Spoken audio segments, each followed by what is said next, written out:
Parliament ఎన్నికల ఫలితాలపై CM Revanth Reddy అంచనాలు నిజమయ్యాయి. బీజేపీకి 240 సీట్ల వరకే వస్తాయంటూ పోలింగ్కి ముందు ఆయన ఓ టీవీ ఛానల్ ఇంటర్వ్యూలో ఆయన స్పష్టం చేశారు. ఆయన ఒక అంచనా వేశారు. ఆయన చెప్పినట్టుగా ప్రస్తుతం బీజేపీ అంటే ఎన్డీఏ కాదు, బీజేపీకి అలోన్ 243 సీట్ల దగ్గర ఆగిపోయినటువంటి పరిస్థితి. ఒకసారి రేవంత్ రెడ్డి ఏమన్నారు ఒకసారి చూద్దాం.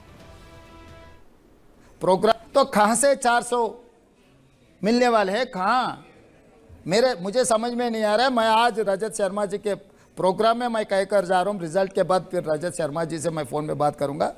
214 से लेकर 240 मैक्सिमम भारतीय जनता पार्टी का नंबर, उससे ज़्यादा मिलने वाला नहीं है।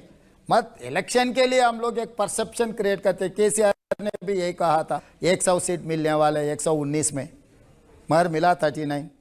हाँ, तो मोदी जी भी ऐसे ही 400 कह रहे, मिलने वाले 200 भी नहीं है। तो एक जनरल परसेप्शन क्रिएट करने के लिए politicians and WhatsApp university, Modi ji का बड़ा सक्सेस यही है ना।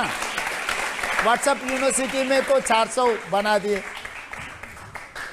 मगर इस बार तो ऐसा नहीं है। तो कहाँ से 400 मिलने वाले हैं, कहाँ। రైట్, అప్పటికి అంటే ఈ ఇంటర్వ్యూ వచ్చే సమయానికి 400 సీట్లు గెలుస్తామని చెప్పి బీజేపీ కావచ్చు, మోదీ కావచ్చు ప్రచారం చేస్తున్నటువంటి పరిస్థితి. ఈ 400 సీట్లు ఎక్కడి నుంచి వస్తాయంటూ రేవంత్ రెడ్డి ప్రశ్నిస్తూ ఉన్నారు. ఆ సందర్భంలో ఇంటర్వ్యూలో మనం చూసినట్లయితే అలాగే 213 నుంచి 240 సీట్లు మ్యాక్సిమం వస్తాయి. దీని తర్వాత నేను జర్నలిస్ట్తో కూడా మాట్లాడతాను, కావాలంటే చూడండి అంటూ ఆయన ఆ రోజే ఛాలెంజ్ చేసినటువంటి పరిస్థితి. అప్పుడు అంచనా ఆయన 240 వస్తాయని చెప్పి, ఇప్పుడు బీజేపీ అలోన్ అంటే సింగిల్గా బీజేపీకి వచ్చినటువంటి సీట్లు చూసినట్లయితే 243 సీట్ల దగ్గర ప్రస్తుతం బీజేపీ హోల్డ్ అయి ఉంది. సో 243 సీట్లకి బీజేపీ వస్తుంది అని చెప్పి 240 వరకు వస్తాయని చెప్పి రేవంత్ రెడ్డి అంచనా వేశారు. ఇంత ఖచ్చితంగా ముఖ్యమంత్రి రేవంత్ రెడ్డి ఏ విధంగా అంచనా వేశారనే చర్చ ప్రస్తుతం కాంగ్రెస్లో కూడా జరుగుతోంది.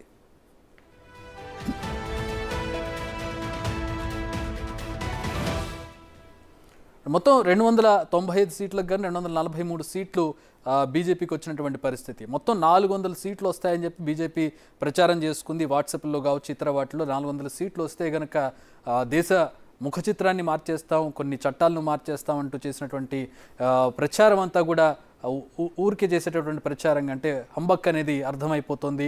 సో అది రేవంత్ రెడ్డి వాస్తవంగా ఆ రోజు ఎన్ని సీట్లు వస్తాయనేది ఒక నెల రోజుల ముందు రేవంత్ రెడ్డి చెప్పినటువంటి అంచనా అది. ఆ అంచనాకి దగ్గరగా 243 సీట్లు ప్రస్తుతం బీజేపీ హోల్డ్ చేస్తున్నటువంటి పరిస్థితి కనబడుతుంది. 293 సీట్లలో బీజేపీకి అలోన్గా బీజేపీకి సింగిల్గా 243 సీట్లు వచ్చాయి.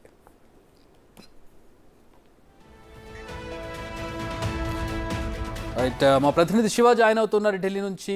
ప్రస్తుతం ఓవరాల్గా సెంట్రల్లో ఏ విధంగా ఉంది లోక్సభ పార్లమెంట్కి సంబంధించినటువంటి నెంబర్స్ ఏ విధంగా ఉన్నాయి, ఎక్కడెక్కడ బీజేపీకి దెబ్బపడింది, ప్రధానంగా యూపీలో ఎక్కడ దెబ్బపడింది అనే దానికి సంబంధించి మరిన్ని వివరాలు మా ప్రతినిధి శివని అడిగి తెలుసుకుందాం. శివ ఢిల్లీ నుంచి జాయిన్ అవుతున్నారు. శివ, రేవంత్ రెడ్డి 240 వరకు గెస్ చేశారు. సుమారుగా 243 సీట్లు ప్రస్తుతం మనకు కనబడుతూ ఉన్నాయి. ఎక్కడ బీజేపీకి దెబ్బపడింది అంటే అంత వాస్తవంగా యాక్చువల్గా గేజ్ చేయడం అనేది చాలా కష్టమైనటువంటి పరిస్థితి నేషనల్ లెవెల్కి సంబంధించి.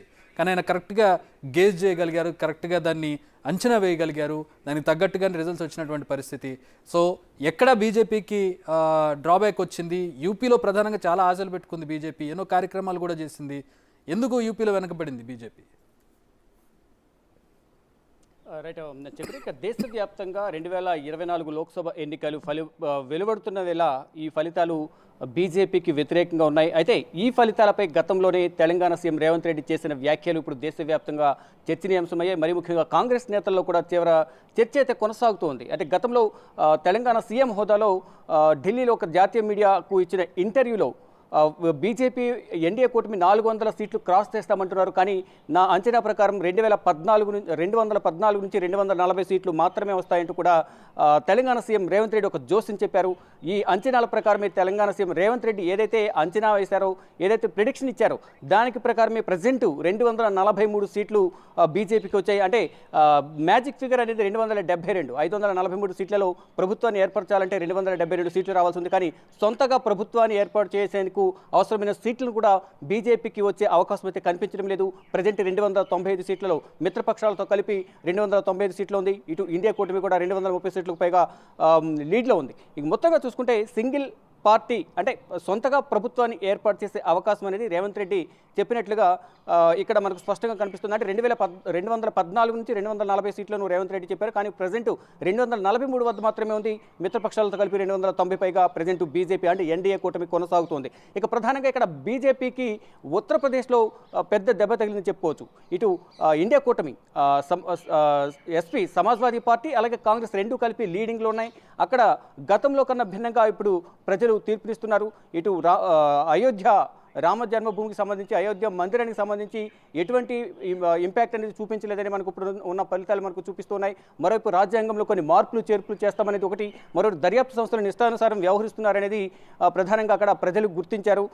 ఈ నేపథ్యంలోనే అంటే ఇష్టానుసారం వ్యవహరిస్తున్నారు, ప్రతిపక్ష పార్టీల పట్ల రాజకీయ కక్ష ద్వారంతో వ్యవహరిస్తున్నారనేది కాంగ్రెస్ పార్టీ కానీ ప్రత్యర్థి పార్టీలందరూ కూడా బీజేపీకి వ్యతిరేకంగా ప్రధాని నరేంద్ర మోడీకి వ్యతిరేకంగా ప్రజలకు తీసుకువెళ్లడంలో వారందరూ సక్సెస్ అయ్యారు. దానిలో భాగంగానే ఇక్కడ గతంలో కన్నా అంటే 400 సీట్లు అన్నారు, కనీసం సింగిల్గా ప్రభుత్వాన్ని ఏర్పాటు చేసే సింగిల్ మ్యాజిక్ ఫిగర్ కూడా వాళ్ళు సాధించలేకపోతున్నారు. అంటే ప్రత్యర్థి మిత్రపక్షాలు దయదలిస్తే తప్ప ఇప్పుడు బీజేపీ అధికారంలోకి వచ్చే అవకాశం కనిపించడం లేదు. ఇప్పుడు కింగ్ మేకర్గా ఏపీ నుంచి చంద్రబాబు, ఇటు బీహార్ నుంచి నితీష్ కుమార్ నిలిచారు. వారిద్దరు కనుక ఎన్డీఏ కూటమి నుంచి తప్పుకుంటే మాత్రం అక్కడ ప్రభుత్వాన్ని ఏర్పాటు చేయడం కొంచెం కష్టంగానే మారే అవకాశం కనిపిస్తుంది. ఈ నేపథ్యంలోనే ప్రధాని నరేంద్ర మోడీ, అమిత్ షా స్వయంగా మాజీ సీఎం చంద్రబాబు నాయుడుకు ఫోన్ చేసి కొన్ని ఆఫర్స్ ఇచ్చినట్లు కూడా సోషల్ మీడియాలో ప్రచారం జరుగుతుంది. ఎన్డీఏ కన్వీనర్గా ఇచ్చేందుకు ఆయనకు ఒక ఆఫర్ ఇచ్చినట్టు తెలుస్తుంది. దానికి సంబంధించి చంద్రబాబు కూడా ఆలోచించుకుని చెప్తానని చెప్పినట్టుగా కూడా ఒక ప్రచారం అయితే ఉంటుంది. కానీ మరోవైపు ఇటు కేరళలో, తమిళనాడులో, యూపీలో బీజేపీకి గట్టి దెబ్బ తగిలింది. మరోవైపు ఇతర కొన్ని రాష్ట్రాలు ఇక్కడ మధ్యప్రదేశ్లో 29 స్థానాలకు 29 స్థానాలు రాని పక్షంలో మరింత కష్టాల్లో పడే అవకాశం ఉండేది. కానీ ఇప్పుడు అక్కడ